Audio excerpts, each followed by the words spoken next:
Good evening and welcome, everyone. And thank you for joining me here on another Car Talk. And before we get too far into it, let's get our partner for Car Talk, Clearwater Chad, in here. Hey, Poe, thanks for having me.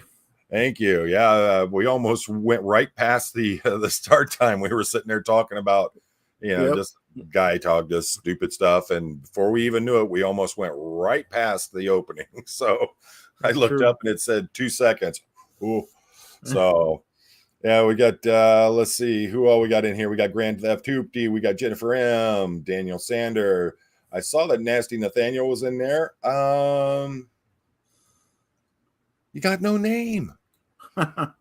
so but I appreciate cool. The Edgar Allan Poe there on the moniker for it. Yeah. The Hoopty won't pass New York State inspections next year. Oh no. Oh, you guys still got those in New York? Oh yeah. Oh my goodness. Yeah, we haven't. Oh, you don't? Oh my God. No, we don't have them in Michigan, and in Ohio, I know they had them for a while there, where you had to take them through, and they had to hook up to your exhaust and all that. You had to pay like $200-300 just for them to check your exhaust system on your car. And what do you do if you got one of those vehicles that's a specialty vehicle that you've got a specialized exhaust system on it and all that? I mean, you can't have them. Yeah, and it's New York State's even worse. The low emission states, the states that go up to California, the 10 states, they have the thing now. If you can't have a check engine light on. Wow. Yeah, you have to fix whatever's wrong with it. Yeah, the thing is I quite honestly, in those kinds of states, need to get everybody rolling.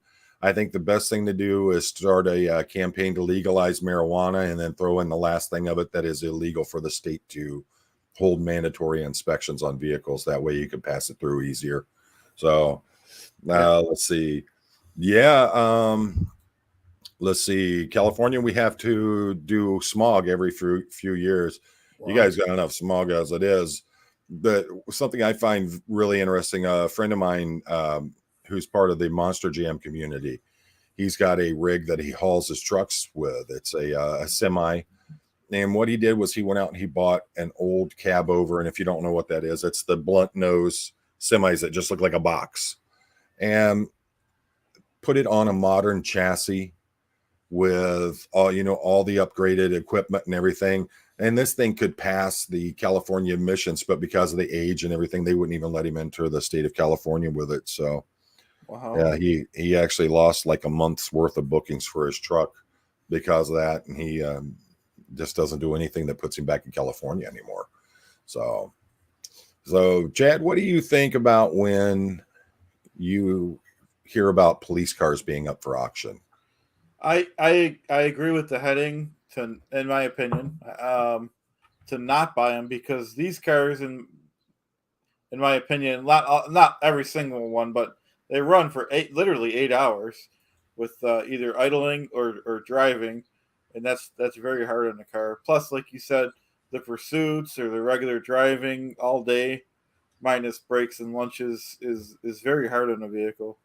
Yeah, it's a lot of people don't realize it when I know that there are reasons certain people buy former police vehicles. There's a reason they like them, but a lot of people look at them and they think, well, it's got all these packages and everything that you normally wouldn't have in a regular car.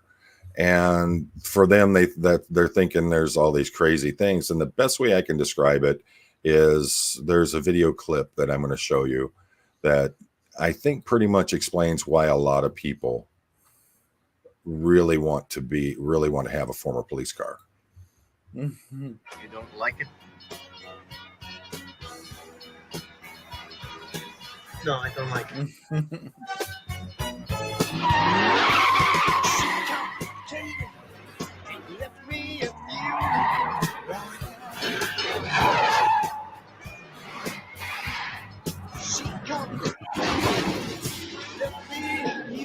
Okay, if anyone believes that a car is going to take a hit like that and survive, that hasn't been heavily modified.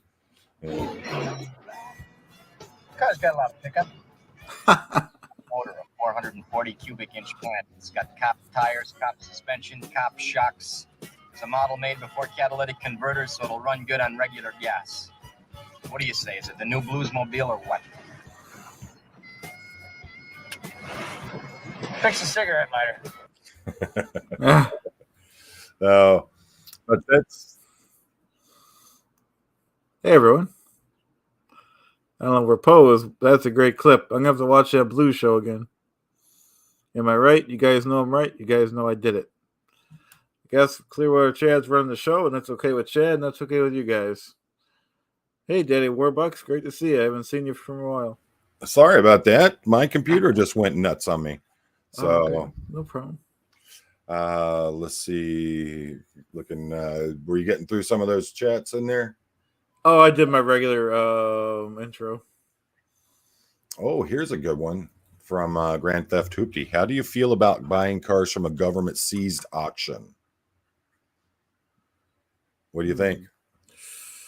I would have to say about the same thing. I think they're going to be really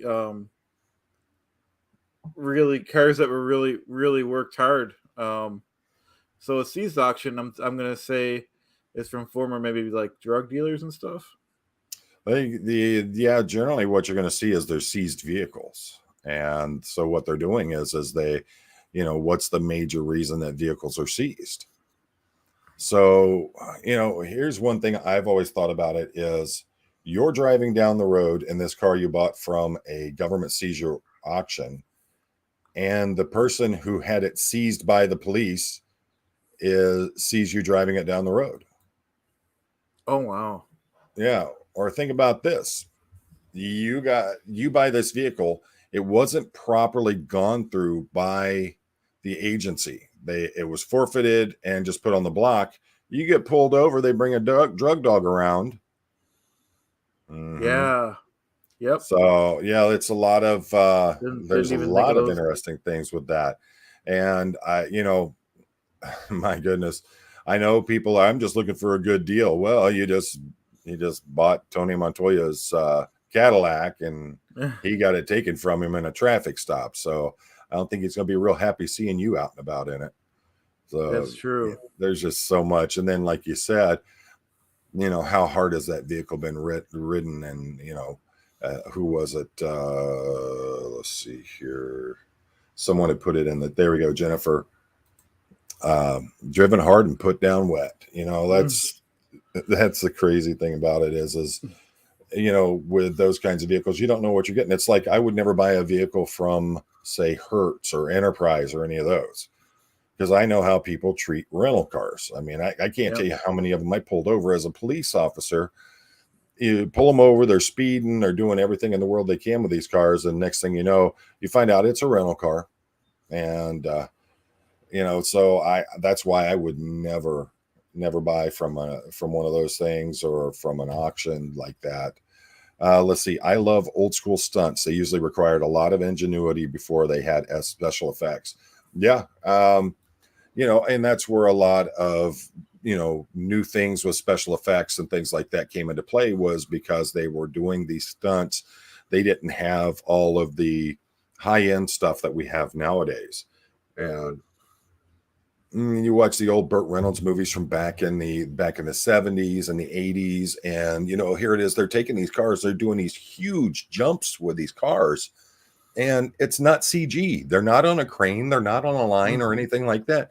They're literally jumping an old Crown Vic or a Mustang or a Trans Am in the Smokey and the Bandits case, and they're jumping these things over bridges and rivers and all those things. And it's just crazy how they they would do it, and these guys are literally putting their lives on the line because you hit wrong and your spine's complete jelly after that.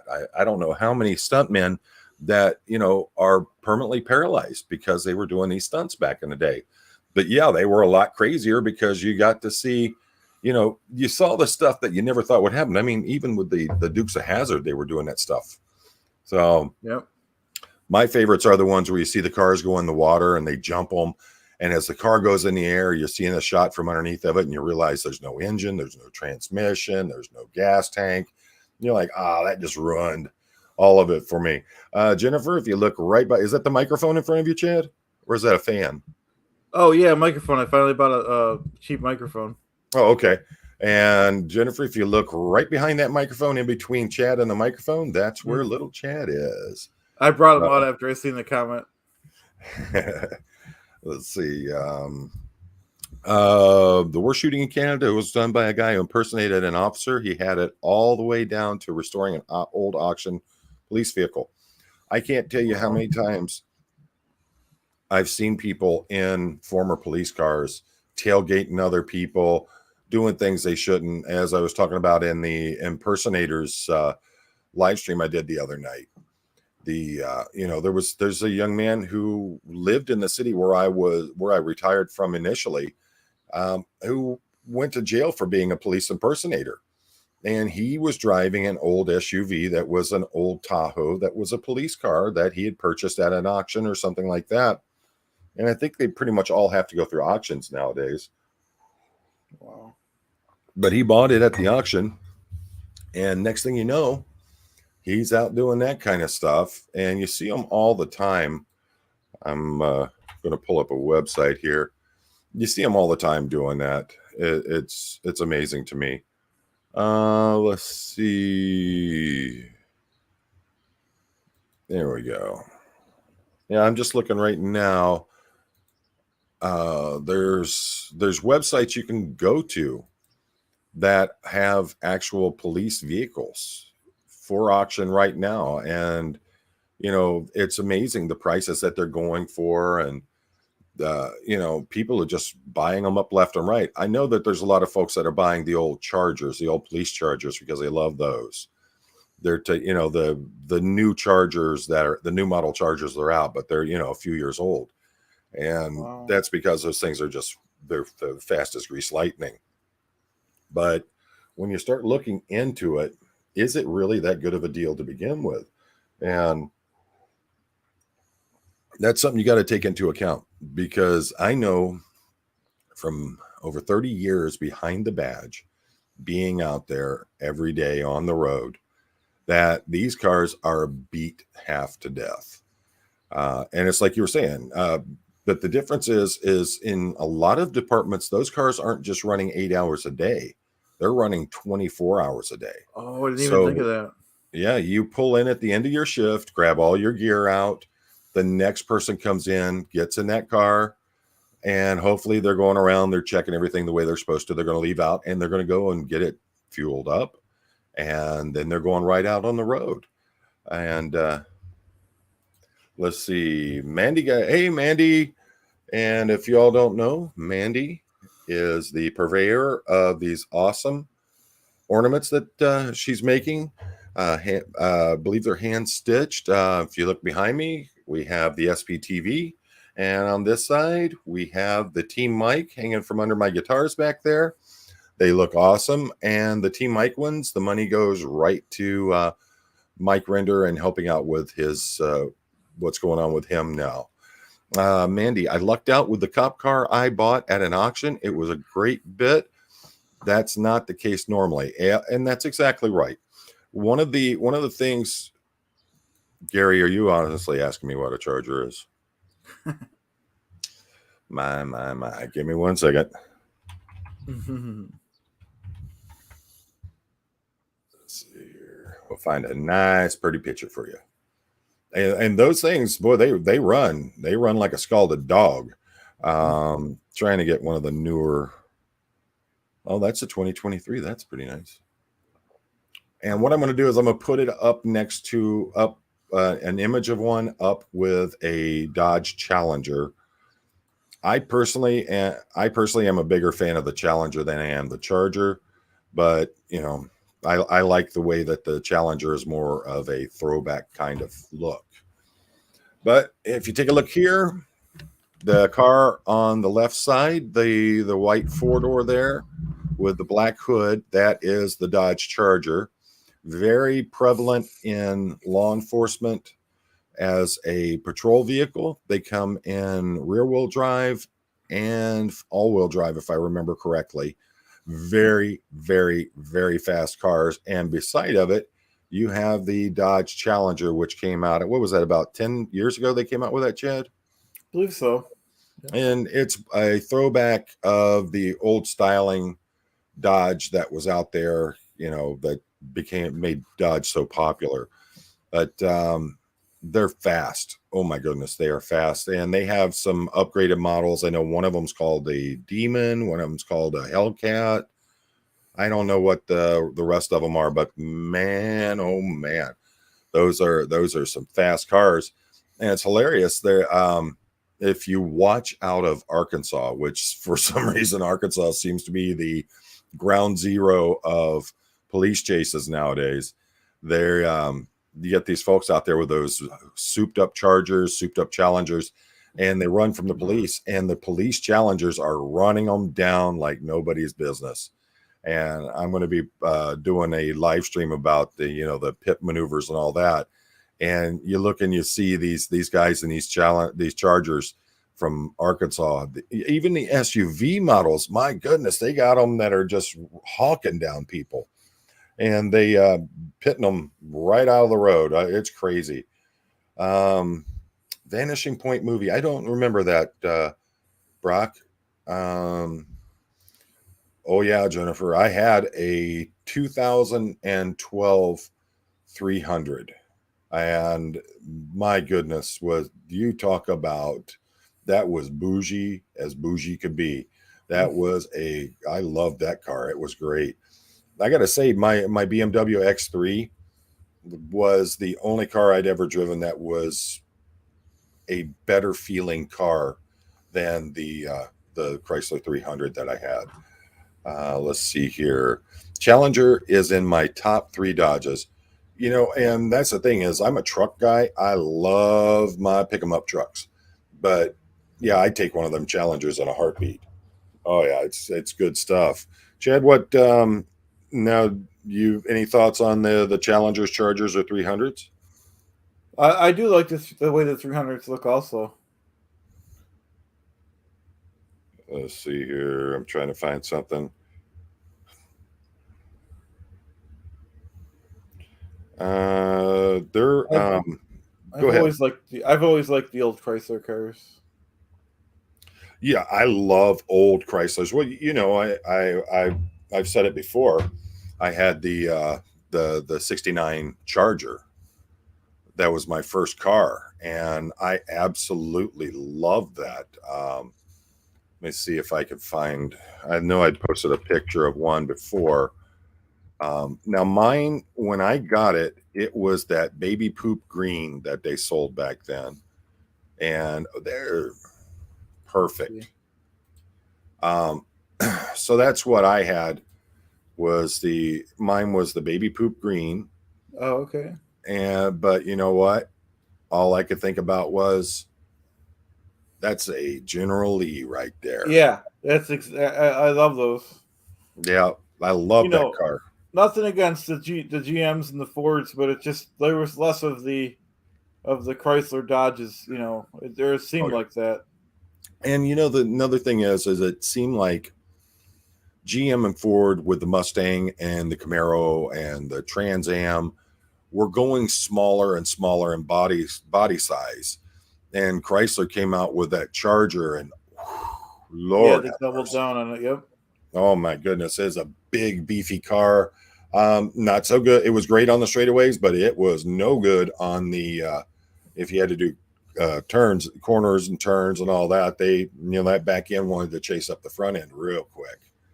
But I can tell you that when, hey, Dave from Gotta Love Thailand is here. Good morning, Sawasdee Ka. Tell Nitnoy I said Sawasdee Ka also, and Kokom Ka for taking care of you, old man. Dave's a really great guy. He's got a channel called Gotta Love Thailand. Friend of mine, good guy, puts out some great content from Thailand where he lives now. Let's see here. Looks nice enough, but I prefer the higher ones. What do you mean the higher ones on that one? I don't know if you mean the newer ones or what you were talking about. Oh, no problem, Dave. Some friends, when we were teenagers, got a used cop car. They thought it was great because the lights were still on it. They got pulled over. Yeah. Oh my gosh. Wow. That's why youth is wasted on the young. So I did a lot of stupid stuff when I was a teenager too. I've talked about that Nova we had that we jacked up, put big tires underneath of it, and drove it through cornfields and all that. Nice. But I've told the story before about how I was driving the higher ones. Oh yeah, like the Jeep and all that. Yeah, I understand. The taller vehicles. Oh, Yeah, I'm. Yeah, go ahead, Chad. Oh no, I just agreed. Yeah, like I said, I'm a truck guy, but there's just certain muscle cars you aren't going to get around. I love the '60s era of American cars. I think that was. What do you think, Chad? I think that was pretty much the golden era there. Yeah, I agree. Right before the 70s was low Yeah. emissions when they had in the gas crisis 73. Yep. Yeah, the '50s and '60s for me, I think, were the golden era of the the vehicles and the styling and all that. So yeah, it was for me that I think that was the best era of it. I think they're really coming out with some great, beautiful vehicles nowadays. I just I don't think they have the soul of the cars that came out in the '50s and '60s. So for me, that's a crazy stuff. Hey, Dave, are you doing a live stream tonight? And if you are, what time? But throw the link in the comment there if you can. Let's see. Yeah, '60s were a magical time for the American automotive industry. I say the '50s and the '60s were the really special time. Let's see. Special performance chips in cop cars. It all depends on who's ordering them. If your department doesn't have the money for the souped up stuff, then you get the standard. But there's always performance packages that are available out there. You guys are great. Have you ever bought a car from a Department of Transportation old state cars? No, I bought from city auctions. I bought an old Dodge Power Wagon truck from a city auction, but that's the farthest extent of it. I know what a lot of the cars going off in the auctions have been through and just how horribly they've been treated. So I'm not even going down that road with them. Let's see. I always wanted to buy a used. Oh, I did. I had a school bus. I forgot about that. And go on a King road trip after high school. Oh yeah. When I was doing the monster truck stuff, I had a school bus that was converted to a camper type truck, an RV. There you go. And thing was, it has the big diesel engine in it. It's able to hold a lot of weight. So you just move the cab of it forward, move the back of the body forward, put the fifth wheel over the axle for your trailer for the truck. But yeah, I had one of those. We take the school bus seats out of it and everything, and just turn them into to campers. Heck, I had a friend that had one that had an actual wood burning stove inside of it.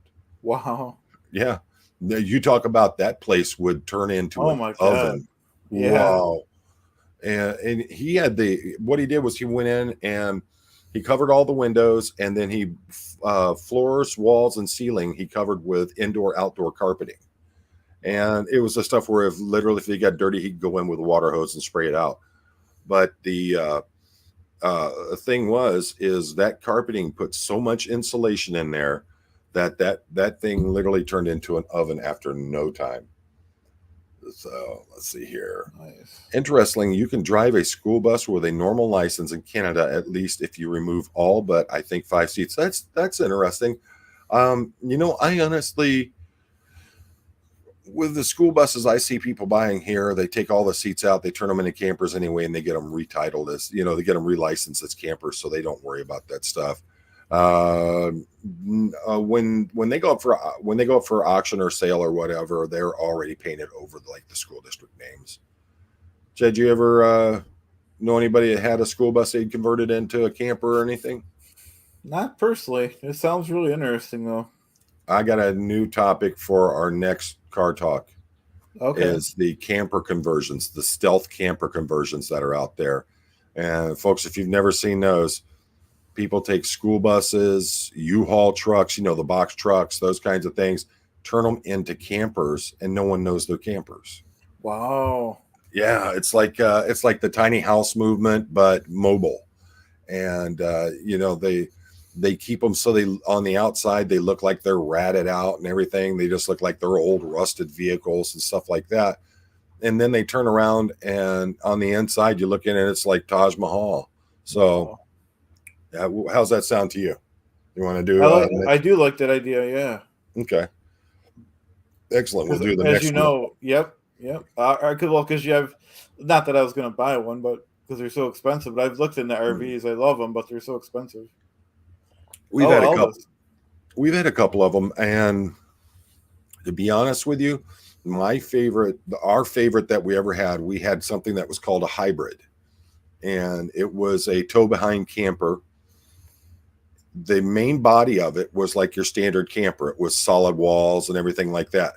But the very front of it and the back of it folded out like a pop-up. And, it just gave you that much more room in it. We had the actual RV where, everything was in it. It was motorized and everything. We had other type of campers, but that hybrid we had the most fun with. We did the most camping with it, took the kids a bunch of different places in it, and that was just a joy. Mandy, my car was a 2001 Crown Victoria, 110,000 miles. It was a car for a detective department, so it was only drive by the detectives in the county. Didn't have a cage in it, and got it for $1,200. That all depends on where you're coming from, but I know most departments, when it comes to the detectives' vehicles, they take cars out of the fleet, take the markings off of them, and repaint them if they have to, and then they're given to the detectives. Most departments don't even they literally just use the old patrol cars and give them to the detectives. So you were lucky that you got one. Well, go ahead. What the town at my rental property, I was waiting for a detective, and I was expecting, like you said, not even a real cop car with the markings, but I'm like, well, it's probably going to be a Crown Vic or an SUV. It was just a regular car, whatever it was, I forgot. But I'm like, wow, it didn't even have police license plates. They wanted the regular civilian plates on it. Yeah, and that's the thing is that, well, you'll see that in your unmarked cars where they won't use your standardized police plates. Here in Michigan, the way that it's a government plate is it has a small X in the very center of the license plate, and that's how it's a government plate. As for our detectives cars, our UC cars, or undercover cars, we got a different kind of plate for those. You had to get a special registration from the state for it. But yeah, it's let's see. I drove a Chevy minivan as a detective sometimes. Wow. We had 3 different ones. We had a Ford, not the Explorer. What's the next one up? Expedition? Yeah. Expedition. And then we had a Tahoe, a Chevy Tahoe. But yeah, that's what we had. We had a minivan, an Expedition, and a Tahoe that we drove. Excellent. And they were all, except for the Expedition. I mean, except for the minivan, the other 2 were hand-me-downs from uniform. So let's see. Nice. But you knew that was not. Yeah, that's the thing is they're that's not the norm for them. I want to do one. It'd be a fun project. Yeah, I had a great time making mine over into a camper, and it was something that I needed, so it made for a worthwhile project. Let's see.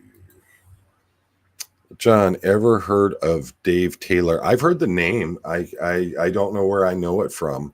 I know several people with the last name of Taylor and it's not for bad reasons. I just know people named Taylor. I have a knack for spotting unmarked cars. I can do it from a few kilometers away. It's well. I thought I did too until I was like, yeah, waiting. When you're waiting for someone, you can kind of try to tell what kind of, I had no idea. Oh yeah, and that's the thing is it'll throw you off pretty good. How about a show from a car show? Oh, okay. Well, Chad and I would have to be in the same place to be able to do that. We have a great, we have the Autorama here every year. And I'm trying to talk to a gentleman who got very famous in the 60s and 70s for doing special cars. He worked on, I think, some of the Batmobile stuff. He worked on a bunch of different big celebrity type car builds. And he lives right down the road from me. He had his shop in the city that I worked in, that I retired from initially. And just a master of working on these special cars. He just had one he'd built, I think, in the 1970s. It was a Dodge Challenger that just went across the Macon auction block for, I think, 1.2 million. Wow. So you got that kind of money to buy a car, Chad? Because I know I don't. I don't even have the 0.2. Yeah, oh man, but you watch those auctions. I mean, those people are just throwing money like it's no business. Where I live, most of the unmarks are F-150s and F-250s. Well, that's really cool. Yeah, that's good to know. There's been a big movement of going back and going towards using pickup trucks for police cars. I know when I retired out from my first department, we had picked up a Chevy pickup truck that we used as a patrol unit, 4-door, of course. So no, Brock, it's not Barris. I don't want to say the name till we get a confirmation on doing it, but he was very well known. The first time I saw monster trucks, stunt driver. Okay. Dave Taylor. I did a lot of stuff with the monster trucks. I don't remember the name Dave Taylor from Monster Trucks, maybe, but most of the Taylors I knew, it was from the city where I worked at as a police officer and all. So it's kind of crazy. Chad, what's your history of vehicles that you've owned? I know we have the Nissan Leaf now, but yeah. Okay, so backwards to I had my first couple cars, 79 Chevy Malibu. Now, didn't you get two at once? Yeah, and I had the 84 Renault at the same time. Yeah. And then I had like Pontiac Grand Prix, the older ones, 91. A lot of Pontiacs, Buicks. What else? Let's see what I had before the. Well, I still have the Prius. I just don't drive it. I got to take it to it. I got a Prius plug-in. And. Was you just too good to drive a Prius now that you have to leave? Or is that what we're doing here? No, I was driving it on the weekends, and because my son still likes it, and it's one of those cars. I think I touched on this, that you don't want to just stop driving it. You don't want to just drive it once a weekend, because when that battery dies, now it pretty much says to take it to the shop without saying it. It's got they call it for the Prius people out there. That it's called the triangle of death, where it says you got a problem with your main battery. So it's how much is that going to cost? Oh, probably close to what the car costs. So it's just in the driveway chilling. I'm just wondering with all the new technology out there, if they have new battery systems they could put in that cost less and last longer.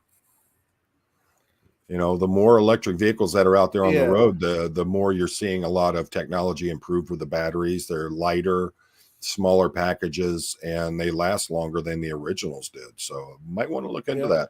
And B. Barron said you had a Le Mans. That he reminded me, that was pretty brief, because we had one.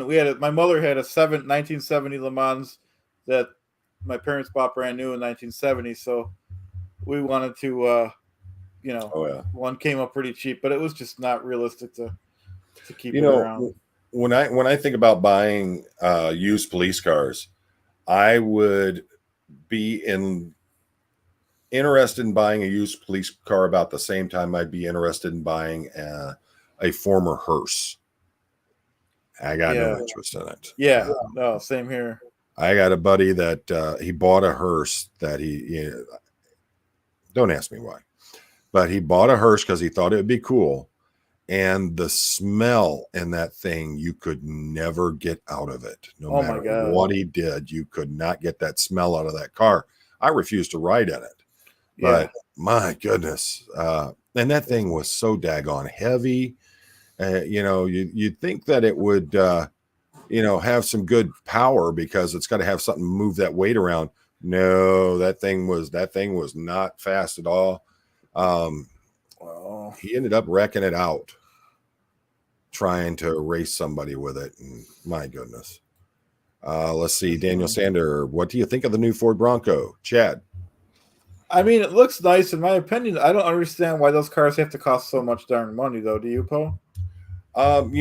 Something I found interesting. There's a lot of videos on there about it, and I think it's the CEO of Ford is talking about taking away a lot of the dealership licensings, um, because they literally, people are claiming that dealerships are marking these cars up for no reason at all.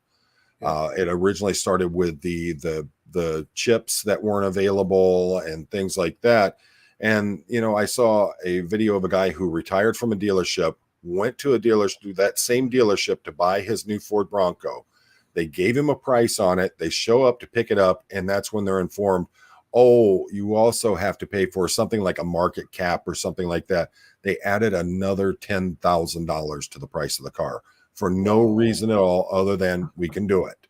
And that's, that to me, that's just, it's a microscopic look into the world of how these dealerships run. I don't believe in dealerships. I wish we could buy directly from the manufacturer. No BS, none of this other stuff. That's the price. That's how much we want for it. We don't have actual dealerships anymore. We just have service centers for the vehicles. I think that would be the much better way to do it. But so many of these dealerships have these locked in things in these states where you can't do it without having a dealership. So yep, they got lobbyists and stuff. Yeah. And Daniel, my thing is that that's the next vehicle I want. I want the new body style. I don't want the sport version. I want the one that looks like the old Ford Broncos, 2-door, and I want it in matte black. That's the wife and I have talked about it, and that's going to be the next. If we buy another new vehicle, I'm not real big about buying new cars anymore, especially with the fact that they're putting all these subscriptions you have to have with them and all that. I mean, you got heated seats. You had that as an option you put in your car. Now you got to pay a subscription just to use the heated seats in your car. So it's to me, that's ridiculous. But yeah, I love those new Broncos. I love the look of them, and everybody I know that has one, they're real happy. So, and to Chad, yeah, those batteries become quite the paperweight if you leave it parked. That's pretty much. And it's like I said, it's a nice car, but when is it a good time to spend an extra couple grand just to, Yeah. Hey, here you go. Li Ion Tech holds charge fairly well, but once it reaches low capacity, it's just going to build internal resistance and be limited to current output. Wow. Yep. So I know someone who bought a used limo. To me, that would be the ridiculous thing, buying a used limousine. Wow. I mean, those are very specialized. They're very long. They're very heavy. They don't move very well. They're hard to corner. Good luck parallel parking it. Am I right, Poe? Yeah. My goodness, especially some of those super long ones. Let's see. You buy directly from Tesla. Yeah. And that was one of the things, like here in Michigan, you couldn't do that for a while. You can now. But, Michigan's one of those states where it's been locked, where dealerships have all the rights. And they opened it up for Tesla because so many people are like, I'll just go to Ohio and buy it. Yep. So, then Michigan started losing out on all that tax money. And they're like, oh, okay. Calm down. So let's see. I won't drive anything with a computer. Well, that's, the problem with that is trying to find them nowadays. I had that 85 F-150, and that was a great truck, but that 5 to 8 mile a gallon MPG on that thing, oh my gosh. Well, the 80s computers were the worst. I mean, sure, it wasn't the end of the world if you had to buy a $200 computer, but those went quite a while, a lot, in at least the GM cars. Right. Yeah, I like the pre-computer cars. That, to me, that's awesome. With that 85 F-150, I carried around distributor points and new distributor cap. Had those right in my box there. If anything went wrong, I could change those right out. Plugs were no problem. There, you could buy the plugs at any parts place, the wires and everything. You didn't have to worry about going out and hooking up one of those adapters so it would read the numbers. So let's see here. Grandpa picked up his car at the main VW place after ordering it. It was the highlight of his life. That's pretty cool. Yeah. You know, that's something I would really like to do. I'm happy for him. Terry Ray, beep beep. I'm here. Didn't see you all are on. I don't have much car talk to add. That's all right. It doesn't have to be specific. Glad you're here. Yeah. Join in with any thoughts you've got on it. You know, and also, folks, make sure you check in and make sure that your notification bell is on. For some reason, they click off. I went through my subscriptions and found that probably 75% of the channels I'm subscribed to that I had the notification clicked is no longer clicked. I had to go back in and re-click it so that I could do it. Let's see here. I'll never quit on my 67. It'll be the Mustang of the thesis if need be. Yeah, it's Nice. you know, my only problem with a lot of the older cars now is it's just getting so hard to find parts for them. You know, with the old Broncos, there's specifically places that are old Bronco part places, and there are a few people that are machining out parts that are aftermarket. But man, Carfax are not 100% correct anymore. Well, they never were, because even when they were claiming to be 100% correct, they had no way of proving that. You know, because if the car went to a mom and pop that's not connected with Carfax, then it never got put on the Carfax. So something major could have happened with that car where they did some repair or something like that. And no one, you know, they never reported to Carfax. My point on it was, if I went to a place that was going to put the information of anything that was done to my car on Carfax, I wouldn't go to that shop again. And I tell them specifically, you guys are putting my information out there in Carfax without my permission. I'll never spend another dime here. It's not, I'm not going in and paying you to provide this information to this company so they can profit off of it. I'm here to get my vehicle worked on, not worry about all this other garbage. What about you, Chad? What are your thoughts on that? Yeah, good point. But if you want to see if a car, the condition of it, take it to a good body shop. They'll be able to tell in 5 minutes. Excellent advice. Yeah, I agree 100% with that. Yeah, I mean, if you've got a good mechanic, you know, take that car to the mechanic, let the mechanic look it over, and they'll tell you. You know, if you know them and they're good people, they will give you 100% the truth on it. So the car I've got right now for doing the courier service, that I've got a 2008 Kia Spectra. You look at the Carfax on it and there's no history on that car. I know that vehicle's been in an accident, and I know that it came from the state of Georgia, is where that was purchased from. And the way I know it's in an accident is when I took it to my friend that has a shop, and he was looking at it. He was like, you know, this car's been in an accident. There's an actual bend in the body. So it drives fine, but you know, that's something that it wasn't on the Carfax for it. So, you know, they're not always truthful about that.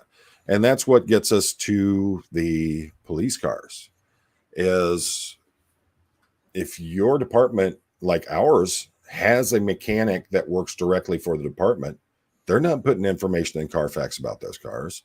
You don't know the true history of these police cars. You don't know what all they've been through, how many times they've gone through and Bondo filled bullet holes or other things like that. Yeah, they're fleet maintained. They get brakes when they need them. They get oil changes on a regular basis, new filters, new plugs, things like that. But they're getting beat half to death on a daily basis. If you ever come to Michigan and see how the roads are here in Michigan, our state bird is the pothole. So yeah, these cars, when you're getting them, you don't know what they've been through. I've seen police cars literally have the whole front end of them folded up in an accident, and then a month later they're back on the road because they sent it to a body shop straightened the frame back out on it, put the new panels back on it, and put it right back out on the road. It is not a surprising fact to have something like that happen. You got guys that, you know, oh, we got a report of someone jaywalking. Oh, excuse me, foot to the floor, smoking the tires out, going 130 miles an hour to go to a non-emergency call. And that's just because I can do it. Who's going to stop me? And the fact is that these police cars have gone through so much. You also have to think about the fact with a lot of them, they were direct bolting through the body to put equipment on them. Every place where they pierce that clear coat, paint, and then the metal, that's a whole new spot that's going to rust right through on you. And what do when they get the cars ready for auction is they'll pull those pieces off and push a plug into the hole. So you don't even see that. All right. It's just, and then what Chad was talking about, these cars are running 8 to 24 hours a day, and they will sit and idle forever. And that's bad on an engine. Just let it just sit there and idle like that. So, yes, they were fleet maintained. They were taken care of while they were in use by the mechanics. But the fact is that when they got finished with the cars for their use in the department, they turn around and turn them into auction vehicles, and they're beat half to death. It's bad. I mean, Chad, you see how the police drive in your area. Yep. You think they're respecting the vehicles that they're driving? No. Well, just by like I said, I see them idling, because where the police stops are. So it's like where I live, there's really no police pursuits that I've ever seen them in my whole entire life. But right, just by the idling. Well, and and that's the thing. Oh, okay. Maggot, are Claire and Aaron finished, or what's going on with them now? And that's one of the things is that you don't see about is they go to a call, say how, and here's one that's not even something that's going to be a chase or anything like that. Officers go to a house fire call, and they have to shut the street down so that the fire trucks and the ambulance can get to the scene, and they have safe access in and out.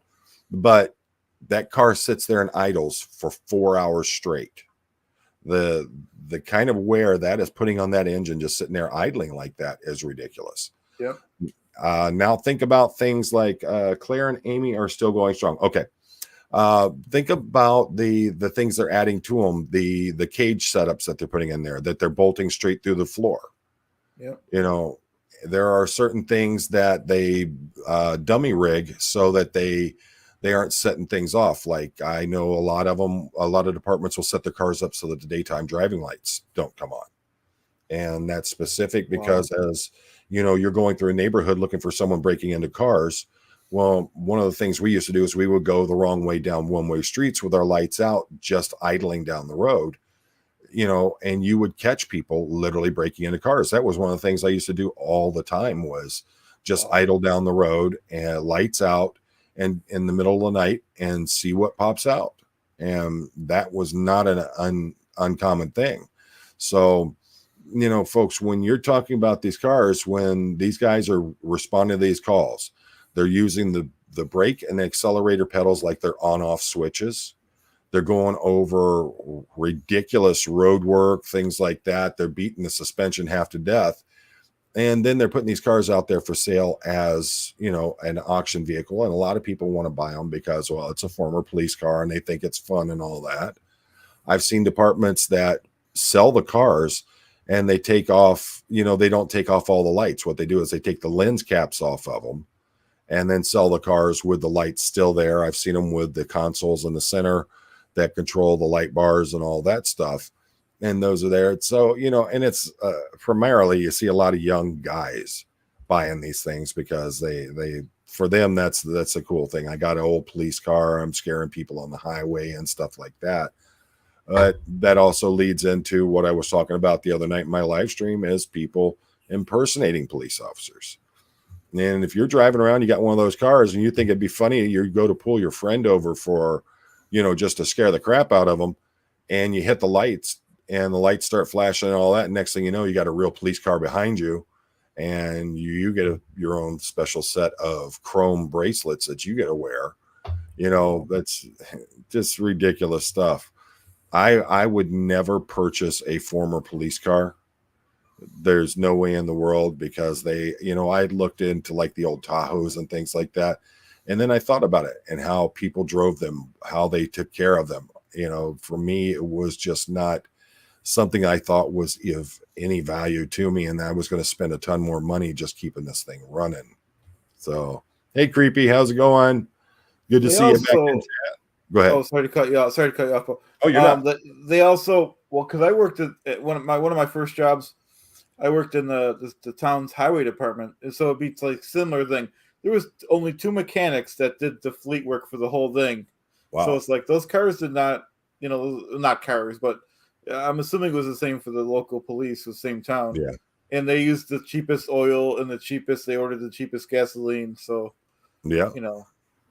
And Terry Ray was saying our city sells their older cars to a local low income city at a good price. Win-win. And the department the last department I was with, that I was chief of police, we had a budget, and I'm not gonna lie, their budget was less than what I was making as an executive lieutenant in the department I originally retired from. The entire department's budget was less than my salary. So it was pretty interesting how you're basically robbing Peter to pay Paul. You were trying to figure out how you're going to keep your fleet going while keeping the salary of your officers and anything else that you needed in that time. And we were fortunate. We had departments would pass on their old patrol units to us, and then we would be able to use them for our department.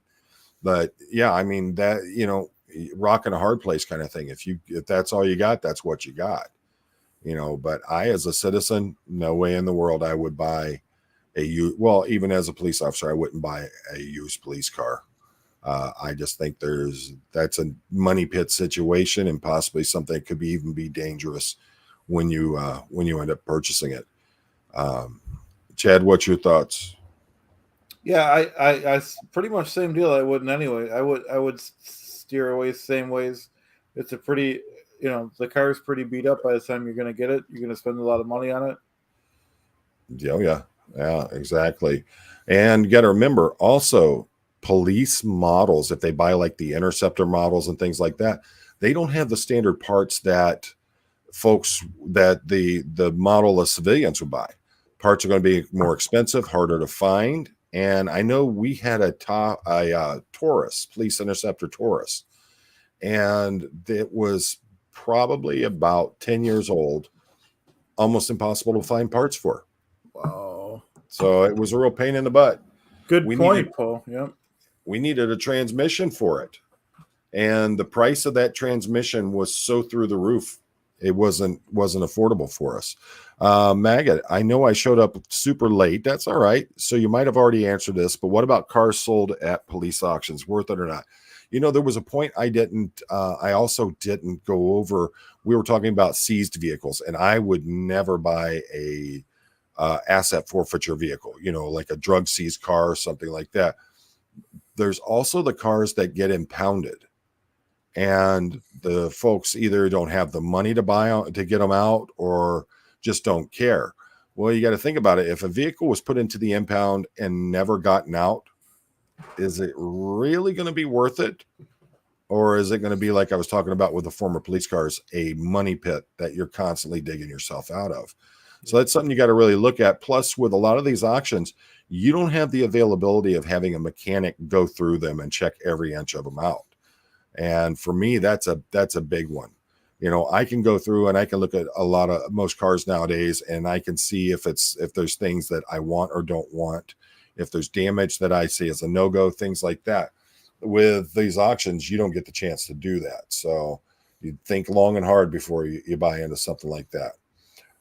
Daniel Sander, who does Chad's hair? No, I'm joking. That'd be funny. About a year ago, I spotted an early 60s Dodge police car at a supermarket parking lot. Took pictures of, that'd be awesome. The city of Lincoln Park, Michigan has an old Dodge police car that has actually been turned into a drag race car. And they take it out to the local drag strip and things like that. And they literally remarked it down the side where it would say police and all that. It says speed kills. So that was, and it's pretty cool.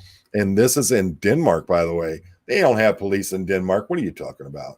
So no, I'm joking. But yeah, that is cool to see something like that in Denmark. Wow.